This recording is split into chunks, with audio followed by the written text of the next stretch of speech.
Slidell High coach Larry Favre. Coach, maybe took a little longer than you wanted, but the top of the mountain was reached. Everything that you planned for when you took this job, it finally accomplished it. The district championship, the streak, I think I had it where it was like 6,000 days since the last time you beat St. Paul's, all that kind of stuff.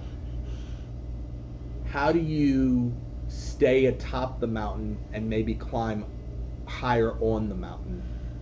Well, certainly, David, I think it's harder to maintain. I think it's easier to build. And although it did take us a little bit longer to build it here than we did at other schools, I think now with the expectations higher, culture change, I think it is harder. You're not going to sneak up on anybody. Everybody knows that, hey, Slidell's football is back. So we've just got to continue to get better. And we've got to stick to our core values. I always tell our coaches and our players, what do we stand for? You got to stand for something. And I really believe if you can stay consistent in your core values of your program, the vision, the things that you rest your hat on every day, then you can maintain the success. But certainly the pressure's there now, and it's not there when you build it. So it is different. I think about this quote when I knew I was going to interview you today.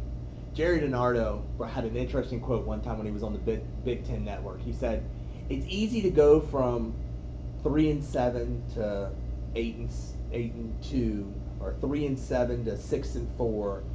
The toughest is going from 8-0 to 10-0. That's the toughest." Do you feel like that's the next step in this progress that you talk about? Yes, 100%. That's what I'm saying. I agree with Coach DiNardo. Now how do you improve on undefeated district champs, second round of the playoffs, 9-3? To do that, you got to beat quarterfinal, semifinal, state championship game, and that's a tough task because there's so many other schools trying to do the same thing. And it is different, but that is, I believe, when you can build a program, then you can be at that level every year, or you're within a game of that. And I do think that we've built the program. You don't reload. I don't know that we're there, that you just reload, but certainly I think the expectations of the kids and the coaches is that that's what we're supposed to do.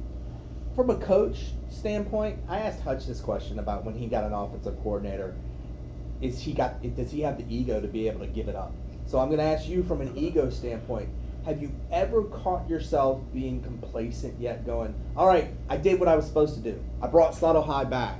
Now I can coast. Or does those kind of thoughts never cross your mind? It never did before when I was a younger coach. That was what drove me out of Fontainebleau, was that we had built it and I never took a second to appreciate it or acknowledge that we'd even built anything. I want to try to appreciate what we've built up to this point here, but you can ask anyone. That is something I ask my coaches almost daily.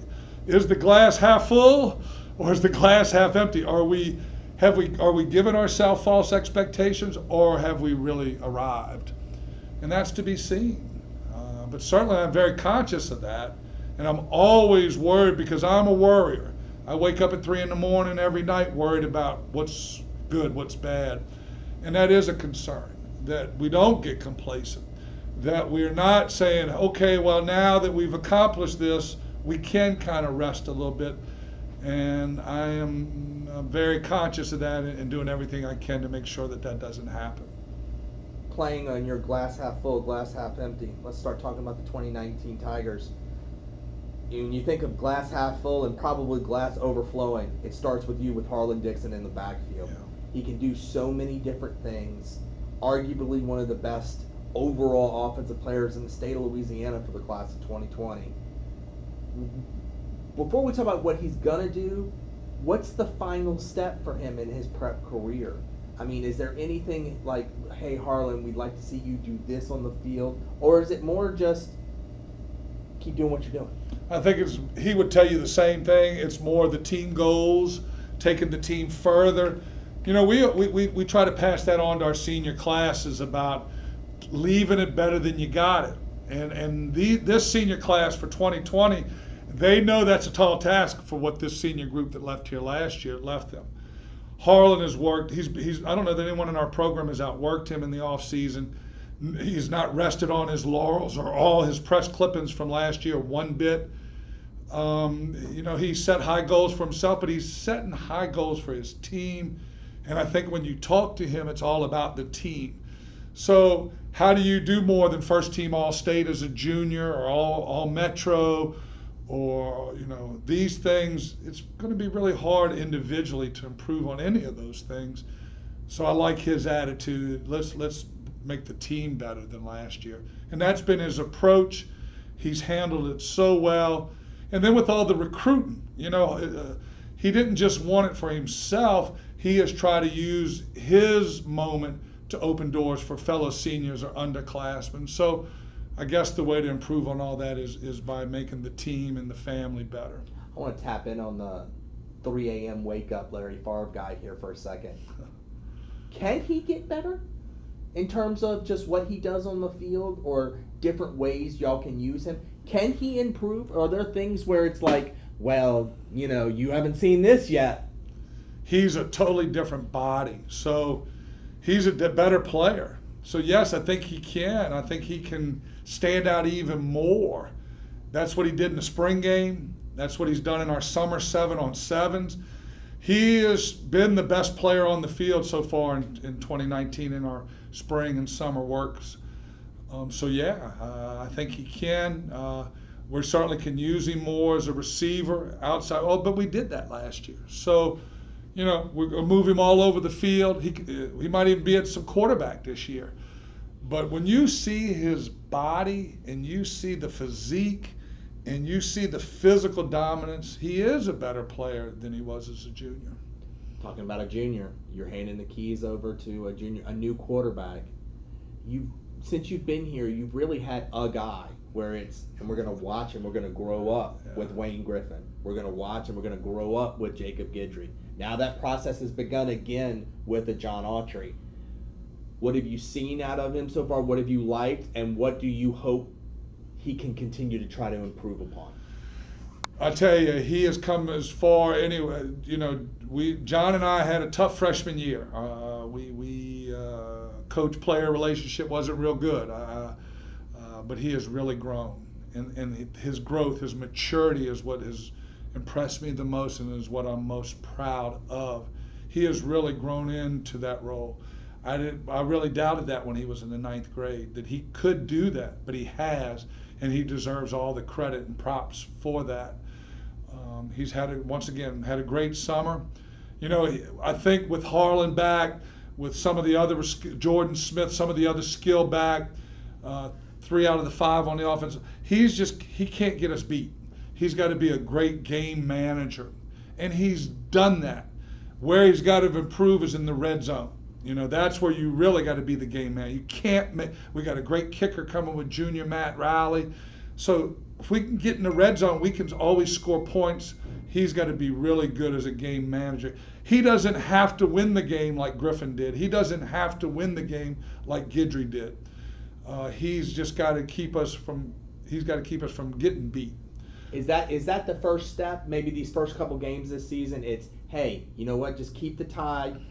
Let the playmakers do their job, and then as the season progresses, you can start doing other things, and you can try to start winning games. Right now, it's just kind of just keep the boat afloat. That's no doubt, and that's, I think, Chris Arno, Coach Flop, our offensive coordinator, is handling with kids' gloves that way. He has no pressure to win games early. Just do your job. Don't turn the ball over. Check us into the right plays. Make the right reads. And let everybody else around you do that. And then he can grow into the playmaker that the quarterback at Slidell High has been, as you've described. And then the other big concern is we got to keep him healthy. We're not real deep there. He's not a big kid. He's not a big kid. He's not the biggest kid. He's not the most physical kid. I told him today I'm going to put him in full body armor from head to toe to keep him up, not take unnecessary shots. So those are going to be the key things, I think, especially early on with our tough pre-district schedule. But I tell you, his growth and maturity in our locker room, in the halls, in the classroom, is where he's really grown, and I just think that'll translate to the field. His full body armor, from a football perspective, is going to be his offensive line. You said you have 3 of the 5 starters coming back. Talk to me about the 3 starters coming back and the other guys that are going to contend for playing time up front for you guys. Well, you got the 2 unbelievable sophomores who started every game for us last year, Gabe Carbajal and Michael Neuber. You know, they're both 6'4", 270, 280. They started every game for us last year. They're back. They're both going to probably play past Slidell High. In fact, I think Carbajal's has already had some offers early. So they're back, and they went through the wars last year there with those 2. In addition, we have Nick Muller back, and he started some games for us last year. He didn't play all 10 games, but he did start some games last year at the guard. So those are the 3 returners, senior Nick Mullers and juniors Michael Neuber and Gabe Carbajal. And they're physical kids. They know the system. They know the offense. So we're really counting on them to set the tone and give us some continuity back there. We're going to be more of a run team this year. We don't have the depth at the receiver and the slot backs that we have. So, we're going to have to be able to run the football, especially when you have Harlan Dixon, especially early. And so those 3 returners will help us get there. Your wide receivers, talented, but maybe not with the depth, like what you were talking about. Who are some of John's top targets going to be this year? Well, certainly we know Harlan's impact in the running game and the receiving game, but in terms of just receivers. Senior number 12 Jordan Smith started every game for us. Had a breakout year, but when you have the offensive weapons we had last year, he was very much overshadowed with a Tito Simmons, a Harlan Dixon, a Jake Guidry, a Brandon Spann. But he'll really stand out for us this year. He's the go-to guy. He was all summer. And once again, you could see Jordan in the backfield as a quarterback. You could see Jordan in the slot. We could do multiple things with him. The other senior, Miles M.J. Brown, got some playing time last year, got his first touchdown last year, but wasn't a big weapon for us. And he'll really be looked to. John's going to be looking for him up the field, in the middle of the field. So he's a senior, got some playing time last year, but the spotlight will really be on him this year. In the slots, juniors Caden Besh and juniors Nick Castillo will be those slot guys who, once again, we throw in the middle of the field, we throw in the flats, but we run our speed sweeps with those, our flash sweeps. They both have the potential. So Miles Brown, Caden Besh, Nick Castillo are really going to be getting 5A reps, 5A lights, 5A expectations. They're all great athletes who are capable of that, but early on, how are they going to handle that? But once they can make that transition, we think they're going to be really good for us. Wrapping up with your offense, let's talk about your specialists before we start talking about the defense. You talked about how you were confident in your kicker. Yeah, junior Matthew Rowley has worked extensively in all the kicking camps, the hammer camps, personal kicking coaches, every kicking camp from Texas to Mississippi to Florida. He's camped since back in March, and we put our special teams at camp, which we just got back from Wednesday, and he was phenomenal. The punts were something we haven't seen since we've been here. His range on his kicks, his confidence. The thing about Matthew Rowley is he is a ferocious competitor. And so last year he couldn't punt the ball. He might kick it 40, then he might squib it. And he took that challenge personally in the offseason. And he just shone so brightly at camp when we installed all of our special teams. So we're really excited how he's going to be able to turn a field, the height and depth of his punts that's going to allow we have so much team speed to go down and cover. And I think he's going to be able to take some pressure off of Coach Flop from having to score touchdowns every time we get in the red zone. That we really feel if we get in that I thought hurt us at East Ascension. We make a field goal, then we miss a field goal, then we're lined up for a field goal again, then we go for it, we don't try it, and then we don't get it. And I think he's going to bring more confidence in the kicking game this year, especially with a young quarterback. And it brings more confidence to your play calling. that you don't have to have a fourth down call in the red zone, you can kick. And that takes a lot of pressure off that play caller, and we think Matthew Riley will be able to do that.